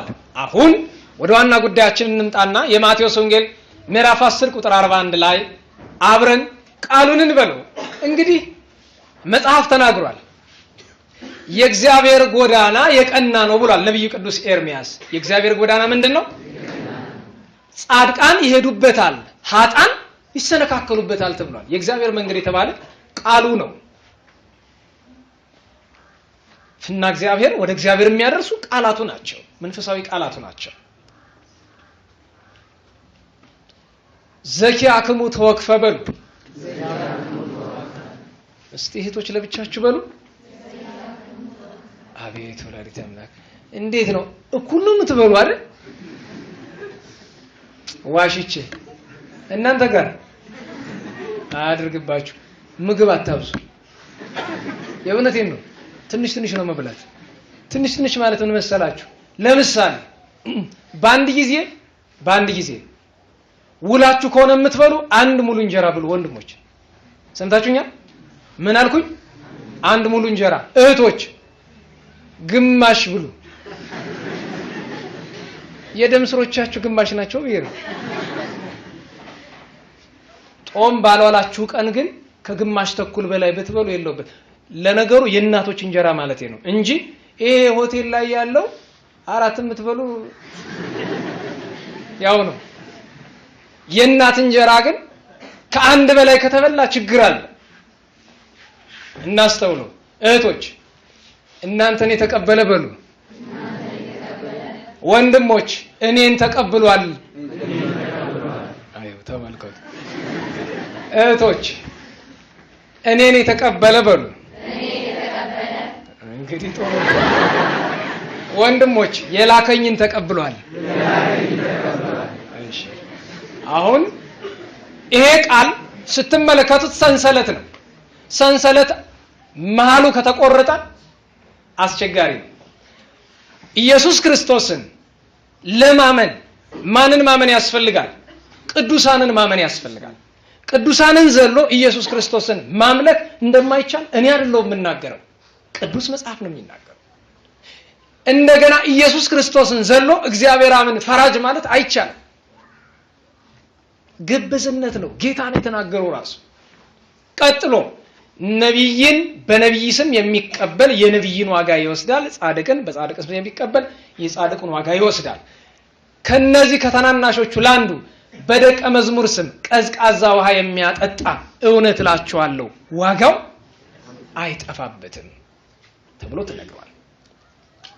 ይህንን በሁለት መንገድ በሊቃውንት ሐተታና በገድለ ቅዱሳን እንድንነጋገርበት ነው ዛሬ የፈለኩት። ከሊቃውንት ሐተታ ቅዱስ ኤጲፋኒዮስን፣ ከገድላተ ቅዱሳን ገድለ አቡነ ሀብተ ማርያምና ገድለ አባ ኤሲን እንጠቅሳለን። ቅዱስ ኤጲፋኒዮስ ምን አለ? አንድ ቀን የማቴዎስ ወንጌልን የቅዱስ ማቴዎስ ወንጌልን ይተረጉማል። ማን? ሊቁ ቅዱስ ኤጲፋኒዮስ። ዛሬ ታኅሳስ 17 ቀን ነው፣ ወርሃዊ መታሰቢያው ነው። በ17 ሲተረጉም ቆይቶ የማቴዎስ ወንጌል 10:41 ላይ ደረሰ። ያነብለታል፣ ይተረጉማል። እናንተን የተቀበለ አለ። እናንተን አክብሮ ሐዋርያት ናችሁ፣ የክርስቶስ ባለሟሎች ናችሁ ብሎ ያከበራችሁ የተቀበላችሁ እኔን ተቀብሏል። እኔን አምላክ ወልደ አምላክ ይለኛል። እኔን የተቀበለ እኔን አምላክ ወልደ አምላክ የሚለኝ የላከኝን ተቀብሏል። የባህሪ አባቴ ቸር ደግ የባህሪ አምላክ እንደሆነ ያውቃል። ቀጥሎ ደቀ መዝሙሩ ዘተወክፈን አነበበለት። ወዘአስተ በሉስቲ እመሉ ንዑሳን ጽዋአ ማይ ቆሪር በስመረድ አማን ብለክሙ እያጉል አስቦ። እቺን ደቀ መዝሙሩ አነበባት። ቅዱስ ኤጲፋኒዮስ ቀና አለ። ወደ ምን? ወደ ሰማይ። አሁን እኔ እናንተ ቀና ብንል ምንድነው የሚታየን? ሰማይ። አዳራሽ ውስጥ ተቀምጠ የምን ሰማይ ምንድነው የሚታየን? ምን ጣራ ነው ኮርኒስ? ኧረ ጉድ ፈልቷል። ይሄ ምንድነው የሚባለው? ኮርኒስ ነው አይደለም? ኮርኒስ አትበሉ አላልኩም ባለፈው? ምንድነው አማርኛው? ኧረ ጣራ ብሎ ነገር የለም። ጣራማ ይለኛው ነው። ይሄ ጠፈር ነው የሚባል አላልኩም? ምንድነው የሚባል ነገሩኝ። ኧረ አይሰማም። በቃ ለመዱት፣ ያዙት እስቲ ስክሪፕቶ። ወንድሞች ብዙ ጊዜ ደብተር መያዝ ይመስራችኋል መሰለኝ፣ ማስታወሻ ትይዙ። እያዩዋችሁን ፍትት ብላችሁ ዝም ብላችሁ። እህቶች ለዚህ ጎበዝ ናቸው። እጃችሁ ላይም ቢሆን ጠፈር ብላችሁ ያዙ። ኋላ ለሌላ መንፈሳዊ ትምህርት ይጠቅማል። እኛ ቀና ስንል ጠፈሩ ወይም ደግሞ ኮርኒስ የምትሉት ነው የሚታየን። ከውጭ ብንወጣ ደመና ነው። ከደመና በላይ ምንድነው የሚታየን? ኧረ ሰማይ አይታይም። ሰማይ ብሎ ነገር ባይን አይታይም። ዝም ብሎ የዓይን ርቀት የፈጠረው ነገር ነው እንጂ ጠፈርን ራሱ ማየት አንችልም እኮ እኛ። ሐኖስም ጠፈርን እዚሁ ነው ማየት አይቻልም። ምክንያቱም በከዋክብትና በጠፈር መካከል ያለው ርቀት ራሱ የትየለሌ ነው፣ ከባድ ነው ለሁሉም። ቅዱሳን ቀና ሲሉ እንደ አባ ማቴዎስ ግብፃዊ ከብቃት የተነሳ ዝቅ ሲሉ በርባሮስ ይታያቸዋል፣ ቀና ሲሉ ጽራሪያም ይታያቸዋል። ቅዱስ ኤጲፋኒዮስ ቀና ሲል ምን ታየው? የኢየሱስ ክርስቶስ የፍርድ ዙፋን እና እርሱ ቀና ብሎ ተመስጦ ላይ ነው። ደቀ መዛሙርቱ ይተረጉምልናል ብሎ ይጠብቃሉ። ሲያይ ቆይቶ ዘንበል አለ። አባታችን ተርጉምልን እንጂ ሲሉ ትርጉሙ ምንድነው? ቅድም ብለናል አይደል? በደቀ መዝሙር ስም ቀዝቃዛ ውሃ የሚያጠጣ እውነት እላችኋለሁ ዋጋው። እርሱ ግን እንደዚህ አይደለም ያላቸው። ምን አላቸው? እግዚአብሔር መንግስተ ሰማያትን በጥርኝ ውሃ፣ በእራፊ ጨርቅ፣ በቁራሽ እንጀራ ሲለውጣት አየሁ። እንዳትረሷት። እግዚአብሔር መንግስተ ሰማያትን በምን ለወጣት? በጥርኝ ውሃ። ያቺ ጥርኝ ውሃ ለማን ነው የምትሰጥ? ንገሩኝ። ለነዳያን። በማን ስም? በክርስቶስ ደቀ መዛሙርት ስም። ያቺ እራፊ ጨርቅ፣ ያቺ ጥርኝ ውሃ ይሄ እንዴት ይሆናል ትሉ እንደሆነ እንደገና ወደ ማቴዎስ ወንጌል ሂዱና ምዕራፍ 25 ላይ 6ቱን ቃላት ወንጌል ተመልከቱ። ጌታችን በፍርድ ቀን መንግስተ ሰማያት የሚሰጣቸው ምን ያደረጋችሁልኝ ነው የሚለው? ያበላችሁኝ። በእውነቱ ኢየሱስ ክርስቶስን እኛ እናበላለን? እናበላው። ኢየሱስ ክርስቶስን የምናበላው በማን ጉሮሮ ነው? በነዳያን ጉሮሮ። በማን ስም? በቅዱሳን ስም፣ በደቀ መዝሙር ስም አድርጉት ብሏል። በሰማይ የቅዱሳን አማላጅነት ስንል ይሄንን ነው እየተናገርን ያለ ነው። ይሄንን ነው። አሁን ወደ ገድለ አባ ሀብተ ማርያም እንሄድና ወደ ገድለ ኤሲ እናልፋለን። በገድለ አቡነ ሀብተ ማርያም ላይ እንዲህ የሚል ነገር ታገኛላችሁ። አቡነ ሀብተ ማርያም ቅዱስ ሚካኤል ወደ ሰማይ ይዟቸው ሄደ ለጉብኝት። ሰምታችሁኛል? ለምን? እስቲ ምሳሌ እናድርገው ባይመጥንም። ጎንደር ውስጥ ለምሳሌ አሜሪካ ዘመድ የሌለው ሰው የለም ከኔ በቀር ለምን? የሚገርማችሁ የኔም አይጠፋም ቢፈልግ ዘመድ የሌለው ይገርማችሁ። ታዲያ እዛ ትንሽ ይደራጁና ገንዘብ ጠርቀምቀም አድርገው ለጉብኝት ብለው ወላጆቻቸው ይዞ ይሄዳሉ። የወደዷቸውን ያከበሯቸውን ወላጆቻቸው ለጉብኝት ብለው ከኢትዮጵያ የት? አሜሪካ። ከዛ አሜሪካ እንደርሰው ከመጡ በኋላ ኢዝወዝ እያሉ ብዙ ይኮሩብናል። የሆነ ችግር የለውም። እንግሊዘኛ መናገር ብርቅም አይደለም። ሲጀመር እንግሊዘኛ ማወቅ ትልቅ ዕውቀትም አልነበረም። ያው እንደምታውቁት እኛ ሀገር ላይ እኛም አንችላትን ነገር የሚችል ሰው ትልቅ ነገር የሚያውቅ ነው የሚመስለን። ስድብ እንኳን አንዳንዱ ሰው ወገቧን ይዛ እርግፍ አድርጋ ሰው የምትሳደበውን ዝምተኛዋ ሴት አቤት መታደል። እንደ ገበሬ አንድ ገበሬ ነው፣ ጥርስ የለውም። ምን የለውም? ጥርስ የለውም። ሳምንት እግዚአብሔር ምን ብለናል? የአንበሶችን መንጋጋ ያደቃል ብለናል፣ ይሰብራል። እና ከባር ያለው አገልጋይ ያለው እና ከሱ ጋር ሲያርሱ ብለው ይመጡና ማታ ንሽማ አሰር ውሃ አምጪ ይላል። አሰር ውሃ ይቀርባል። ታውቃላችሁ አሰር ውሃ ምንድነው? አሰር ውሃ ድራፍት ማለት ነው። ድራፍት የቢራ ቅራሪ አይደል? እንደዛ ማለት ነው። እንደ ቅራሪ ማለት ነው። እና ለእንትን ይባላል ማቆያ ይባላል። እራት እስከሚቀርብ ድረስ ምንድነው የሚቀርበው? ጥሬ ቆሎ ካሰሯ ጋር እና ዋንጫውን ይዞ ጥሬው ቀረበ። ምን የለም። ያ ተቀጣሪ ድሃ አገልጋይ እያፈሰ ይለዋል እና ጸጥ ስላለ ቤቱ ሲያላምጠው ወጮ የሚፈጭ መስላልና እንግዲህ ሰው ቆሎ የማን ነው ንብረትነቱ? የባለቤቱ። አይመታደል ይላል እያየ ችሎታን እንዴት ይሆናል? ችሎታን እንግዲህ አይጣል ነው። አንዳንዴ ምግብ ሰጥቶ ጥርስ ሲጠፋ አስቸጋሪ ነው። ወደ ጉዳያችን እንመለስ። እንደው አንዱን እየሰረቀኝ ነው። ለሁሉም ለጉብኝት ወሰዳቸው። ኢየሱስ ክርስቶስ ይዘልኝና አላቸው። መጀመሪያ ሲኦልን አስጎብኘው ብሎ አላቸው። ሲኦልን ጎብኝተው ሲወጡ አቡነ ሀብተ ማርያም አንድ ጥያቄ ጠየቁ። ወዳጄ ሚካኤል፣ አቤት። እስቲ ላስቸግርህ፣ እዚህ ሲኦል ውስጥ እገሌ እገሌ እገሌ የሚባሉ ሰዎች አሉ ወይስ ገነት ናቸው ብለዋል። በምን ስራቸው ገነት ይገባሉ? ሲኦል ናቸው እንጂ አላቸው። አንተ ወዳጄ እዚያው በአት ያለው እኮ ዘመዶቻቸው መጥተው ምጽዋት ይሰጡ ነበረ። እባክህ በጸሎት አስባቸው ይሉኝ ነበረ፣ እባክህ አውጣልኝ ብለዋል። አይ ይሄማ የእግዚአብሔር ነው ፍርዱ፣ የኔ አይደለም፣ እኔን አላደርግም ብሎ አለ ቅዱስ ሚካኤል። ጌታችን ከመንበሩ ሆኖ ስለ ወዳጄ ስለ ሀብተ ማርያም ስለ ልመናው አስራት አድርጌለታለሁ አውጣለታል። ወጡ። ሌላ ታሪክ እናምጣ። እልፍ ብሎ ሲሄዱ ቅዱስ ራጉኤልን ታውቃላችሁ አይደል? ሊቀ መላእክት ቅዱስ ራጉኤል መብረቅ ልኮ አንዱን ሰው መታው። በሰንበት ቀን ዝሙት ሲፈጽም ስላየው መታው። ነፍሱ ከስጋው ተለየች። ይዞ ሲመጣ ቅዱስ ሚካኤል መንገድ ላይ ጠበቀው። ወዳጄ ራጉኤል አለው። አቤት። ለምንድን ነው የኔን ዝክር የሚዘክረውን ሰው በመብረቅ የገደልከው? ማን ነው ጠያቂ? ቅዱስ ሚካኤል። ተጠያቂ ማን ነው? ራጉኤል ቅዱሱ። ወንድሜ ሆይ እግዚአብሔር ካላዘዘኝ በቀር እንዲህ ያለ ስራ እንደማልሰራ አንተም ታውቃለህ። በሰንበት ቀን ሲዘሙት ጌታዬ ነው ቅጣው ያለኝ። እንኪያስ ይችን ነፍስ ለኔ ስጠኛል። ሰጠው። ቅዱስ ሚካኤል ይዘው ወደ ጌታ ሆይ ማርልኝ አለው። ለምን? ስምህን የጠራ መታሰቢያን ያደረገ ብለኛል። ስሜን ሲጠራ መታሰቢያን ሲያደርግ ኑሯል ብሏል። ጥሩ አሳልፈዋል። ቅዱስ ሚካኤል ለቅዱስ ገብርኤል ሰጠው። ቅዱስ ገብርኤል ለቅዱስ ሩፋኤል እያለ እስከ ሰባተኛው ሊቀ መላእክት ድረስ ሄደ።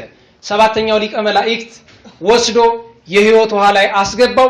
ከሕይወት ውሃ ምንጭ ተጠምቆ ሄዶ መስቀል ላይ መላእክት ተሰለፉና ስገጂ ለመስቀል አሏት። ያችን ነፍስ ሰገደች፣ ብርሃን ለበሰች፣ ወደ ገነት ገባች።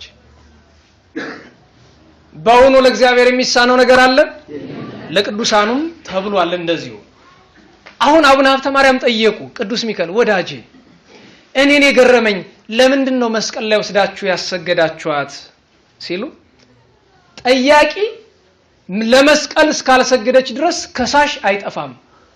ዲያብሎስ እንኳን ኃጣንን ኢዮብን አብርሃምን ሊከስ በሰማይ አልተገኘም? ተገኝቷል።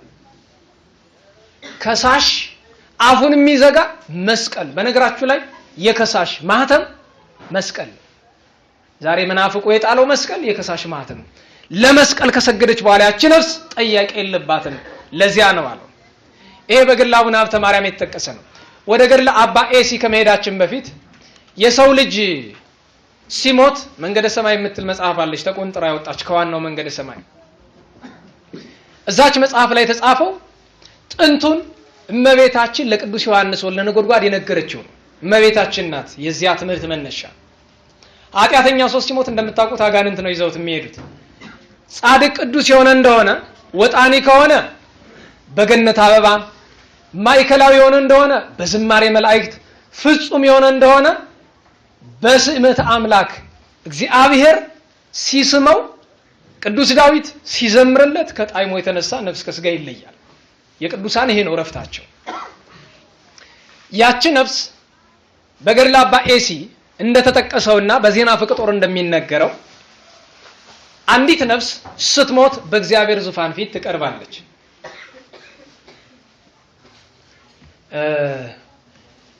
ልቦናችሁ እኔ ጋር ነው?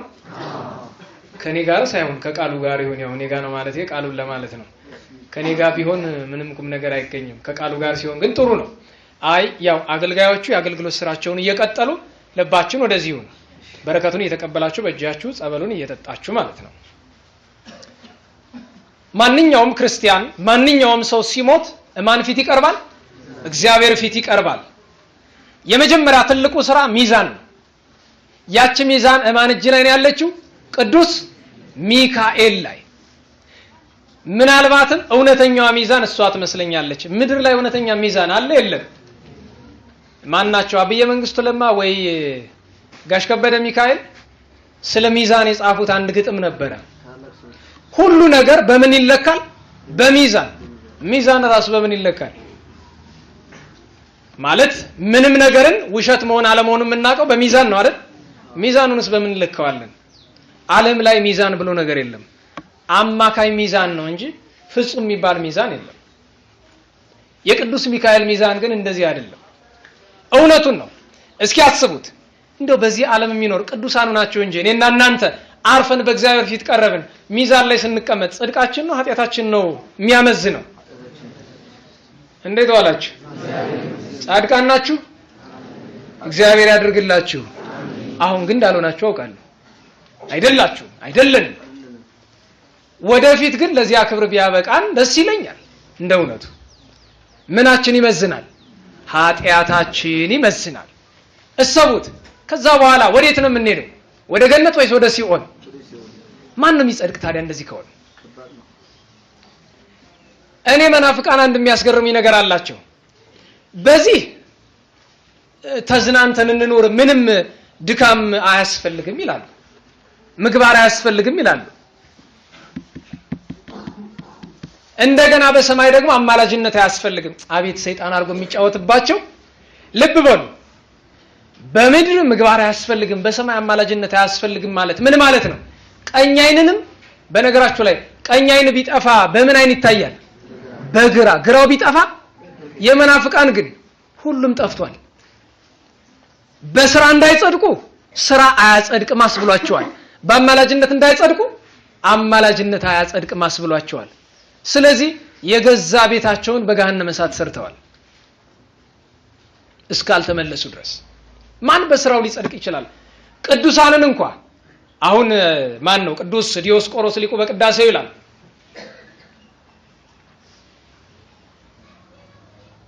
በተለይ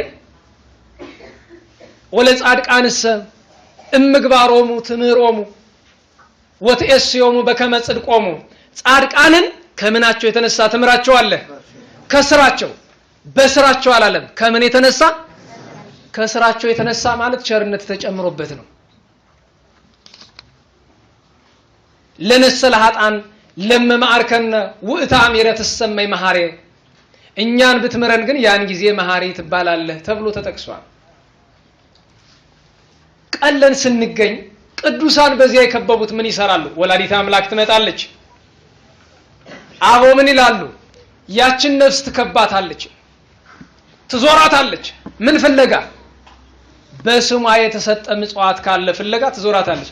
ምጽዋት የሰጠ ሰው ከሆነ ከጎኑ ላይ እንደ ትንሽ ብርሃን ሲፈለቀለቅ ይታያል። ትንሽ ጨለማ ሆኖ ሰውነቱ ጎኑ ላይ ትንሽ ብርሃን ይታይለታል። ጎኑ ላይ እመቤታችን ያንን ስታይ ፍግግ ትላለች፣ ሳቅ ትላለች፣ ወይም ደስ ይላታል። ምክንያቱም በቃ ያችን ነፍስ ማስማሪያ መንገድ እንዳገኘች ያወቀች ማለት ነው። በእመቤታችን ስም የሰጠው ነገር ከሌለ ቅዱስ ሚካኤል ይመጣል። ሁሉ ቅዱሳን ይዘሩታል። ምንም ካጡበት እያዘኑ ይተውታል። መልአክ ይጠራና ውሰድና ገነትን 8 ቀን እያዞር ካሳየው። ለምን? ጽድቅ ብትሰራ ኖሮ ይሄ ነበረ መኖሪያህ። ከዛ በኋላ ወደ ሲኦል ጣለው ይባላል። ወደ ሲኦል ይጣላል። ከዚያ በኋላ ለዘላለም ሲሰቃይ ይኖራል። በቅዱሳን አማላጅነት ኃጢአተኛ ሆኖ ምልጃ ከተገኘ ግን እመቤታችን ትቀርባለች።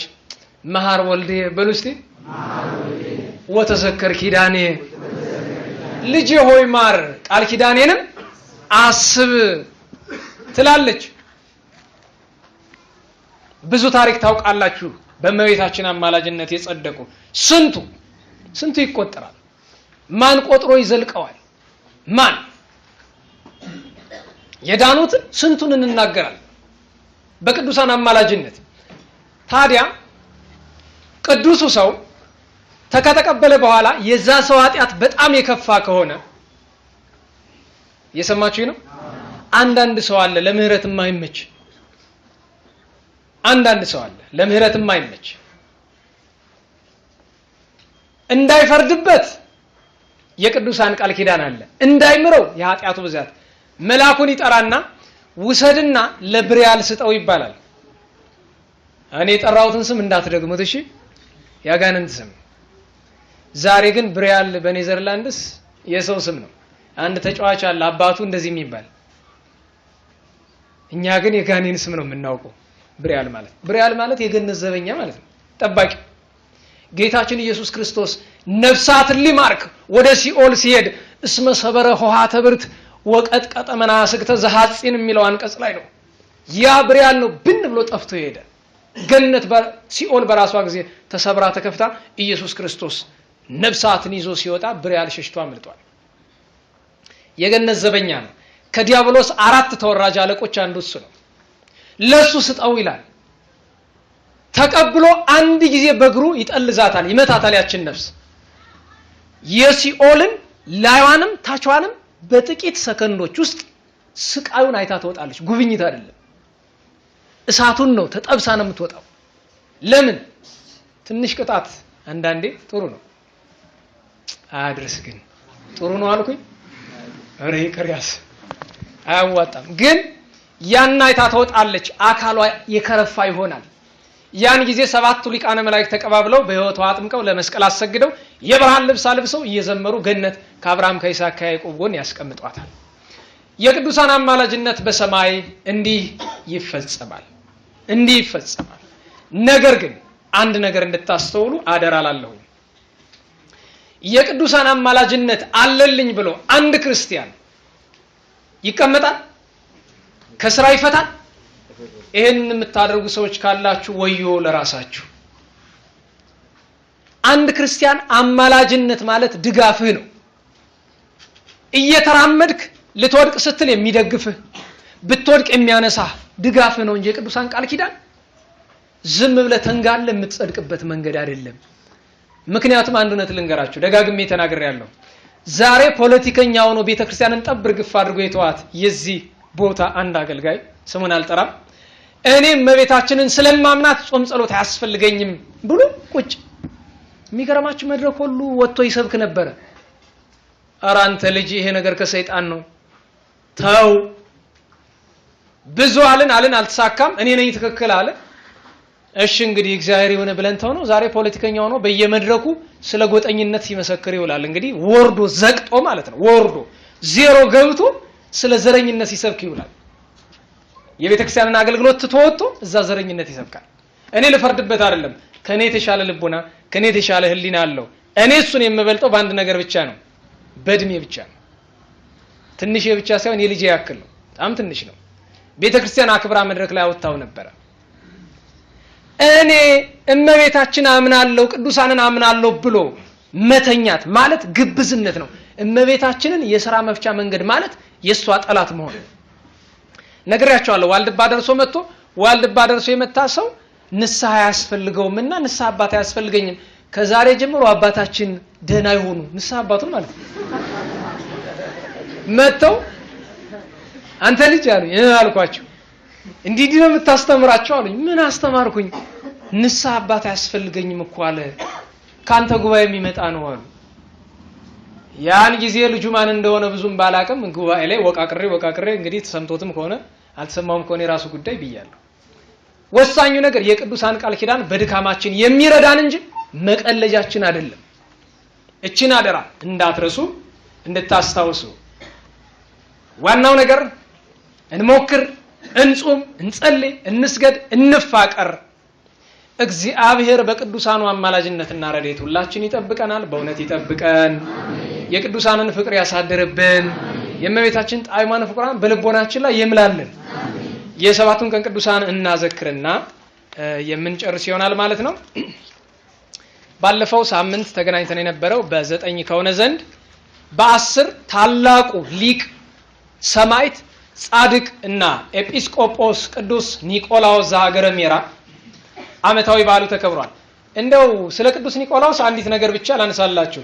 የገና አባት የሚባል ትናንት የፈረንጆቹ ክሪስማስ ነበር አይደል? የገና አባት የሚባለው አባት ማን ነው? ሳንታ ክላውስ። ሳንታ ክላውስ ማን ነው? ሴንት ኒክላስ ወይም ሴንት ኒኮላስ ነው፣ ወይም እኛ ቅዱስ ኒቆላዎስ የምንለው። አንድ እውነት ግን እንድትረዱ ፈልጋለሁ። እኛ የገና አባት ጣዖታዊ ልማድ ነው አላልንም። ትናንት በዛ መከረኛ ማህበረሰብ ገጽ ላይ ብዙ ነገር ሲሯሯጥ ነበር። እኛ የገና አባት ትውፊቱ ጣዖታዊ ነው አላልንም፣ የቅዱስ ኒቆላዎስ ነው። ይሄን እናውቃለን። ዛሬ እየተደረገ ያለው ግን በጣዖታዊ መንገድ ነው የሚለው እንዳትረሱት እንፈልጋለን። ዛሬ የገና አባት የሚባለው አሜሪካን፣ አውሮፓ የምታዩት ጣዖታዊ አሰራር። ምክንያቱም ለምንና እንዴት እንደሚያደርጉት እናውቃለን። የገና ዛፍ ግን ጣዖታዊ ለመሆኑ እልፍ ማስረጃ አለ። ትናንትም ሲከራከሩ ነበረ። አንድ የምስራቅ ኦርቶዶክሶች ጸሐፊ የገና ዛፍ በ16ኛው መቶ ክፍለ ዘመን በጀርመንና በዙሪያዋ የነበረ ክርስቲያናዊ ትውፊት ነው። የገና ዛፍ ማለት በገነት የነበረ ዛፍ ምሳሌ ነው። ምሳሌ እንስት ከተባለማ ቀላል ነው። እስኪ እንደው ወንድሜ አሁን አንዱን ወንድሜ አስነስቼ አንድ ጊዜ በጥፊ ሁለተኛ ሶስተኛ በጥፊ ስንት ጊዜ መታውት ንገሩኝ። ለምን መታኝ ሲለኝ ይሄ እኮ በስላሴ ምሳሌነት ነው ልበለው? ምሳሌ እንስጥ ከተባለ ለምሳሌ የማይሆን ነገር የለም እንዴ? ዳገባን እኮ ዛፍ ስለሆነ የገነት የምናምን ማን ያለው? እቺ ትናንት ያመጣት ፈጠራ ነች እንጂ በእውነት የፈረንጆቹ ክሪስማስ ዲሰምበር 25 ወይም በእኛ ታህሳስ 16 የሆነበት ምክንያት እኮ በግልጽ ይታወቃል። የገና ዛፍ ጣዖታዊ ልማድ ነው። የገና አባት ግን ጣዖታዊ ልማድ አልነበረም። አሁን ግን ጣዖታዊ አሰራር ውስጥ አስገብተውታል ነው ሁሉም። ቅዱስ ኒቆላዎስ እንደነሱ ትውፊት ለህፃናት በበዓል ልደት ስጦታ የሚሰጥ እንደኛ ትውፊት ግን ቅዱስ ኒቆላዎስ ወላጆቹ ያወረሱን ሀብት አንዲት ሳያስቀር ለሰዎች በስጦታ የጨረሰ አባት ነው። ያው 400 የወርቅ ዲናር ሰምታችሁኛል? ስንት? 400 የወርቅ ዲናር ብዙ ልጥር ይወጣዋል። አንድ አባት ሚስቱ ሙታበት 4 ሴት ልጆች አሉት፣ ቆነጃጅት ድንግልና ያላቸው። እንዳጋባቸው እንዳይድራቸው ገንዘብ የለውም። ዛሬ በኢትዮጵያ የሚጨነቅ የወንድ ነው የሴት ቤተሰብ ነው? ወንዱ ነው አይደል መከረኛ? ደጋሽ እሱ ነው። እንደ ጥንቱ ግን ደሱ አልነበረም። የማን ቤተሰብ ነው ግዴታ ያለበት? የሴት። ይሄ ዘመን ቢመጣ እንደ ህንድ ማለት ነው። ዛሬ በህንድ አለ እኮ እንደሱ። ለምን መሰላችሁ? የሴት ቤተሰብ ትልቅ የሚያጠፋውን ጥፋት ልንገራችሁ። ጥሎሽ ካልመጣ አንሰጥም ይላል። ጥሎሽ ወትሮውኑ ስሙ ማጫ ነው። ጥሎሽ ግን በዚህ ዘመን አስተሳሰብ ግዢ ነው። እኔ በነገራችሁ ላይ ያን ያክል ወርቅ አፍሶ ያችን ልጅ እየገዛት ነው እያገባት ነው ለኔ። ከዛ በኋላ እቃ ነች እሷ። ይሄ ሁሉ ወርቅ ፈሶ እቃ ነች። ለምን? በሌለው ካለው ያምጣ፣ ችግር የለውም። እንኳን ለሚስቱ ለሌላም ያደርጋል። ግን ጥሩ አይደለም። ልጆቹን መዳሪያ ሲያጣም እንዳደረገ ታውቃላችሁ? 4 ቤት አሰራና በራቸው ላይ ጽሑፍ ለጥፎ ለዝሙት አሰማራቸው። እንደነገ ያለ ያደርግ ሌሊት ቅዱስ ኒቆላዎስ በብቃት በእግዚአብሔር ቸርነት ተገልጦለት እንዳይበደል ብሎ 100 የወርቅ ዲናር በሩ ላይ ቁጭ። ጧት ሲነሳ የወርቅ ዲናር በዚያ የመጀመሪያውን አጋባት። ያ ገንዘብ አለቀ። አሁን እንደገና 3ቱን ደግሞ ለዝሙት ሊሸጣቸው እንደገና 100 ዲናር እንደዛ ያደረገ 4ቱንም ዳራቸው። በአራተኛ ማን እንደሆነ አወቀው። ከእግሩ ወድቆ እግዚአብሔር ይባርክ፣ ነፍሴን ከገሃነመ እሳት ስጋዬን ከመቅሰፍት አድነሃታል አለው። ለሰው እንዳትናገር ብሎት ሄዷል። ቅዱስ ኒቆላዎስ ከሰለስቱ ምዕት አንዱ ነው። እግዚአብሔር በረከቱን ያሳድርብን። የዚያን ቀን ታላቁ ቅዱስ ሳዊሮስ እና አባ ጠዋሽ እና ቅድስት ሱርስት እነ ተላስስ ወአልዓዛር፣ ዝምተኛው መነኩሴ አቡነ ዮስጦስ ግብፃዊ፣ ኢትዮጵያዊ ጻድቅ አባ ገብረ ክርስቶስ ወይ በእኛ በኢትዮጵያን አጠራር አባ ገብረ ጻድቅ የግብፁ፣ ሁለቱም የዛሬ 40ዎቹ ዓመት አካባቢ አንዱ ያረፉ አንዱ የተሰወሩ ናቸው። የነሱን በዓል አስበናል። በ11 ታላቁ ሰማዕት ቅዱስ ገላውዲዮስ ልደቱ ነበረ። ሊቃውንት በአርኬ ሲጸልዩ እንደዚህ ይላሉ። ዘቴዎድሮስ ቅንዋተ በሉ እስቲ ወዘገላውዲዮስ ርግዘተ ዘፋሲለደስ ወዘፍቅጦር ከመ እንተ ፈረስ ተለጉሞተ በሉ እስቲ ዘፋሲለደስ ወዘፍቅጦር ከመ እንተ ፈረስ ተለጉሞተ። ቅዱስ ፋሲለደስ ቅዱስ ፍቅጦር እንደ ፈረስ ተለጎሙ። ስለማን? ስለ ክርስቶስ መድኃኔ ዓለም። ቅዱስ ገላውዲዮስ ጎኑን ተወጋ። ስለ መድኃኔ ዓለም። ቅዱስ ቴዎድሮስ በ153 ችንካር ተቸነከረ። ስለ ክርስቶስ ፍቅር። ይሄንን አስበ መድኃኔ ዓለም ወይ ማረን እኮ ነው። ገላውዲዮስ ማር ገላውዲዮስ ልደቱ ነው። ታላቁ በኪሞስ ዓመታዊ የረፍት በዓሉ ነው። ታላቁ ቅዱስ በኪሞስ በቀን 4800 አቡነ ዘበሰማያት ይደግም ነበር። ስንት? 4000 ግሩም ነው። እንደው እዚህ ያለን ተካፍለን ዛሬ ሌሊት እንሞክረው ይሁን ሁሉ እረስቸው ባቄላ ቆረጠማችሁ እህቶች፣ ውጭ ያሉ እህቶች ሞክረዋል። መልእክቱ ስለሚደርሳቸው እዛ በዩቲዩብ በምንም በተለይ አረብ ዓለም ያሉ ባቄላ አጣን እያሉ ነበር። እናንተ ሳጣችሁ ነው? 30 ይበዛል።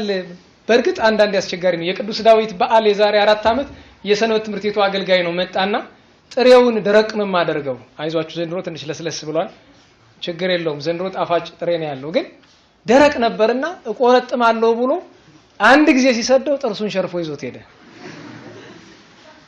እና ጥርሳችን ይሸረፋል ብላችሁ ከሰጋችሁ እሺ ችግር የለውም ትንሽ ይሁን። በዚህ ሳምንት ተጨማሪ ቤት ስራ ነው ይሄ ነገር። አሁንም እሺ 10ም 5ም 3ም ትሆን እስቲ ሞክሯት ግድ የላችሁም። ጥርሳችሁን አበርቱ ወንድሞቼ። በሳምንት አንድ ቀን ጥሬ ቆርጥሙ እስኪ። አንደኛ ህይወተ ቅዱሳን ነው። ጥሬን ቆርጥም። ጥሬ በባዶ አይደለም። በቃ ምግብ ከበላችሁ በኋላ ሊሆን ይችላል እያነበባችሁ መንፈሳዊ ነገር ሳይሆን ዘመናዊ ነገሮችን እያነበባችሁም ቢሆን ጥሬ ቆርጥሙ። 1 ፍኝ 2 ፍኝ ቆርጥሙ። ያው አታብዙ። ብታበዙ ደግሞ ሌሊት ችግር አለ። በተለይ ሰው ጋር የምታድሩ ከሆነ አይ እውነት ነው። እናንተ ሐኪሞች ምንድነው የምትሉት? ጋዝ ነው የምትሉት? እንዲህ ያለ ጋዝ ለሁሉም ትዝ ብሎኝ ነው። ሁላችን ተካፍለን 2400 እንኳን በአንድ ሌሊት እንደው ምን ደግሞ አይመስለኝም።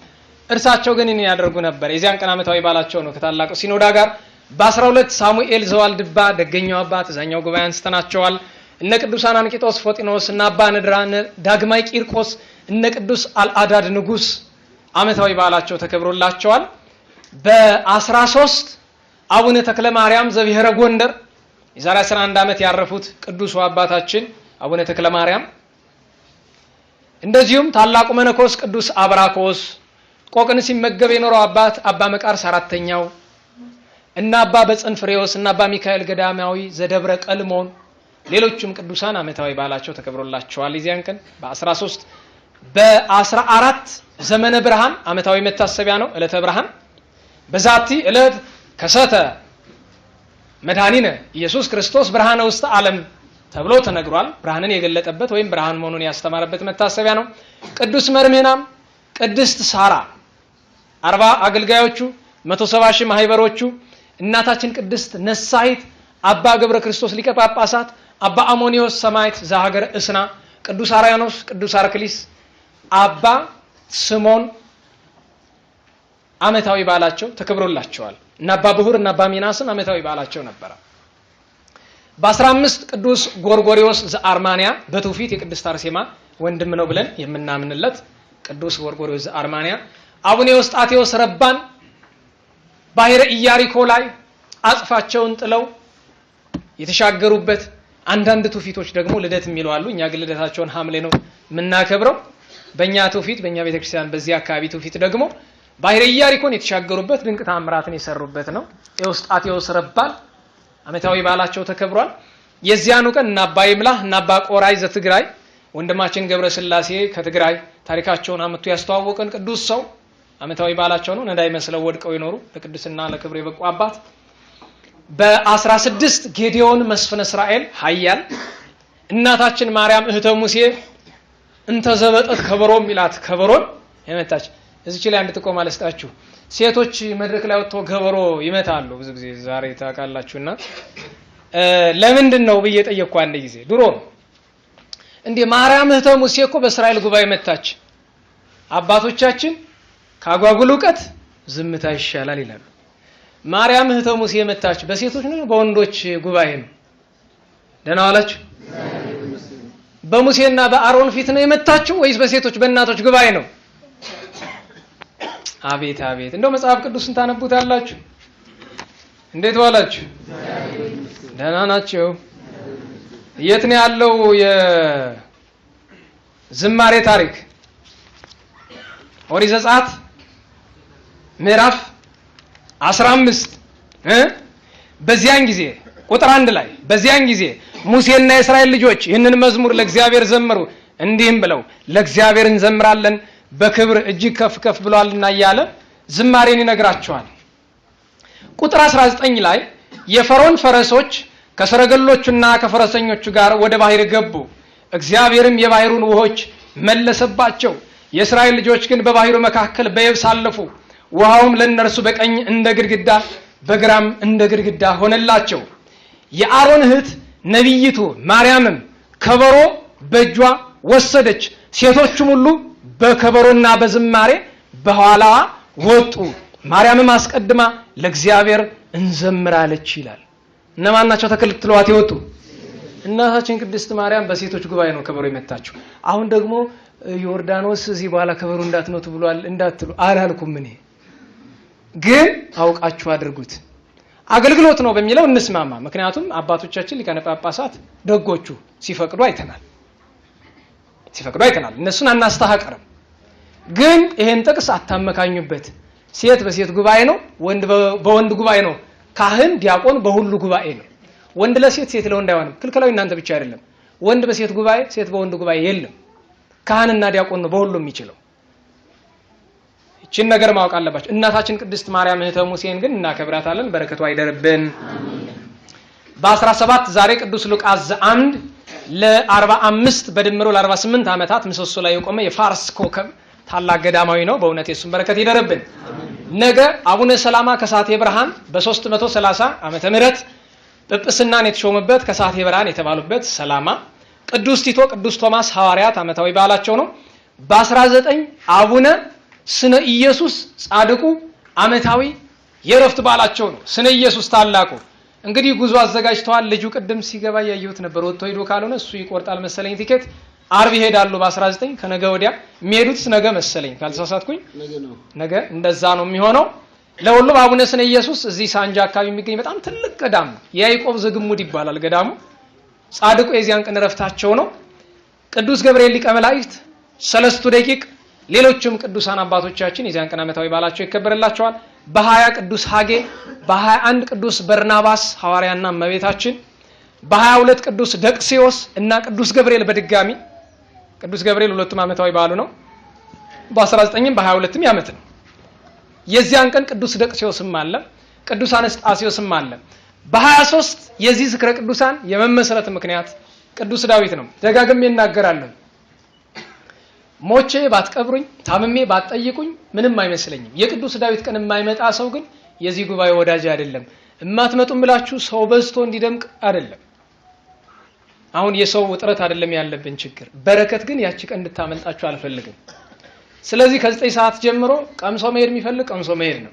ጉባኤ ላይ መሳተፍ የሚፈልግ ግን ከ11 ሰዓት በፊት ብቅ ብትሉ ደስ ይለኛል። ምክንያቱም ጉባኤ ከሞላ በኋላ እንደ ወትሮ መቀመጫ አይኖርም። አሁን ሌላ ከፍተኛ ቦታ ላይ ያለ ቤተክርስቲያኑ ህንጻ ላይ ስለሆነ የቤተክርስቲያኑ ህንጻ ላዩ ላይ ቴራስ ነው የምትሉት እንደዛ ላይ ስለሆነ ከሞላ ሞላ ነው። ድምጽ ከየትም ቦታውን አይሰማም። ስለዚህ በሰዓት ተገኙ። እህቶቻችን ነጭ ብትለብሱ ክብሩ ለእናንተ፣ ባይሆን ችግር የለውም። የምታሳልፉ ወንድሞች እና እህቶች የዚያን ቀን ሳትለብሱ ብትመጡ ነጭ እንደማታሳልፉ ወቁት። ተቀምጣችሁ ተስተናግዳችሁ ነው የምትሄዱት። እቺ ህግ ናት።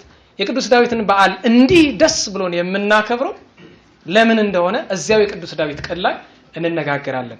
ትልቁ የቤት ስራ ግን በያላችሁበት ብትችሉ ሻማ አብርታችሁ ባትችሉ ስሙን ጠርታችሁ ለነዳያን ዘክራችሁ ዋሉ። ያን ቀን የሚሰጥ በረከት አይቅርባችሁ። እኔ እንዳልኳችሁ ከምታስቡት በላይ የሆነ ኃጢያት ያለብኝ ሰው ነኝ። እውነቱን ግን አልስተውም ብዬ ተስፋ አደርጋለሁ። እኔ ሳልሆን እግዚአብሔር ያበቃቸው በመካከላቸው የሚቀመጡ ሰዎች አሉ። እንደኔ መድረክ ላይ የማይለፈልፉ ሰዎች አሉ። እነሱም ያውቁትን ያውቃሉ። ቅሩ ብላችሁ ግራችሁን ብትቆርጧቸው አይቀሩም። ለምን? እኛም ማናየው እነሱም የሚያዩት ነገር ስላለ። እንግዲህ ከዚህ በላይ መናገር የሚጠበቅብኝ አይመስለኝም። እግዚአብሔር አምላክ እንግዲህ የዚያ ቀን ይበሉንላችን። የምንገናኘው ግን በ23 ቅዱስ ዳዊትን ማክሰኞ 11 ሰዓት ኪዳነ ምሕረት ቤተክርስቲያን ቀበሌ 9 አክብረን ረቡዕ በታላቁ ሊቅ በአቡነ ተክለ ሃይማኖት በታላቁ ጻድቅ ዓመታዊ በዓል ነው። በምንወዳቸው አባታችን ስማቸውን ስንጠራ እንባ ይለናል ከፍቅር የተነሳ። በእርሳቸው በዓል ነው የምንገናኘው። እግዚአብሔር አምላካችን ሁላችንም የሳምንት ሰው ይበለን። እናመሰግነው ዘንድ ከያለንበት ሁላችን እንነሳ።